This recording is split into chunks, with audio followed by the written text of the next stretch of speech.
So normally when I wake up, the last thing I do is go on my phone. But I don't know, for whatever reason today, I ended up waking up, reaching over to my phone, checking my emails, and there was something in there that threw me off. And since then, I've just felt really unfocused. Mind's felt scattered. And I don't think this was helped with the fact that I had a meeting to attend this morning and I woke up just in time for that. So I went straight into that meeting.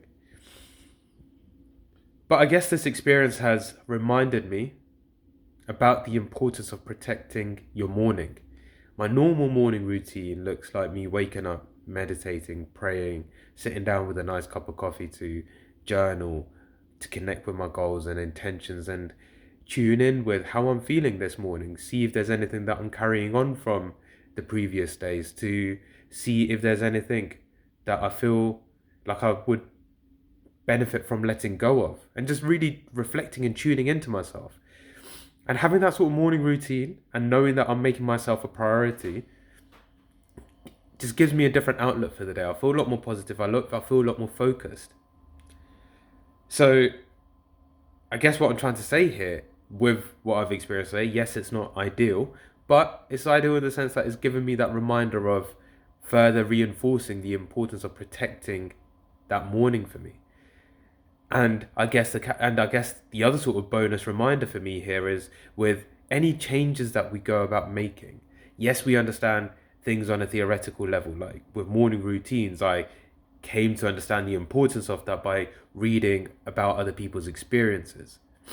But now I've further embodied that morning routine because when I started implementing certain changes, I noticed how it was making me feel. I noticed it was for the better. I was able to essentially experience that there was an improvement in my quality of life by doing those things. And it's that experience that has really embodied and shown me the importance of morning routines. So, with any changes that we make, I'd encourage us to be more aware of how those changes are making us feel, to really experience it. And another example of where I've also noticed the importance of experiencing these changes is perhaps with, let's say, counseling. When I've had counseling in the past, just because of stuff that was going on, um, and because I wanted to see what that was like as a modality, as a way of sort of helping and just being on top of things. I found that it was helpful to some extent of being able to understand my own rational thought behind certain situations and events, and more than anything, to feel like I was heard and held in those situations. That whatever was coming up was okay and that we didn't have to judge it. So it had definitely benefits around that. But the bit that I always felt a bit shortchanged on is that talking about certain events would bring about emotions, would bring about certain feelings.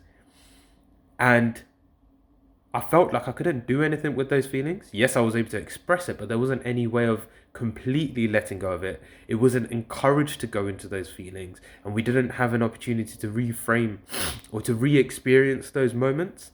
And I think true change for me in the past has come about from experiencing what an alternative set of behaviors look like, but then also from re experiencing an old memory.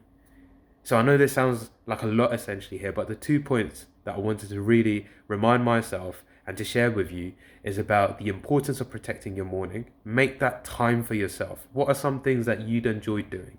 And yes, you can use routines that other people have used. You can understand the theories that are already out there to almost experiment and see what works for you. But as you're making these changes, as you're implementing certain things to follow in the morning, tune in with yourself along that journey to see how that's making you feel.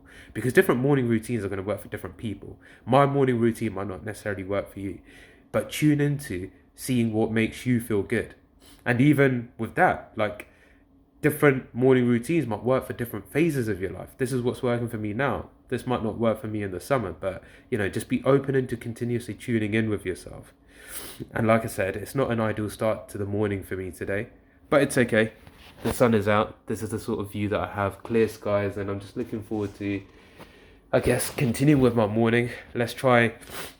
I'm gonna go and make myself a nice cup of coffee now, sit down with my journal and try and, I guess, try and get back on track, because I guess part of the whole journey here is embracing that imperfect but perfect journey. So I hope you guys have a good day ahead, and I will catch up next time.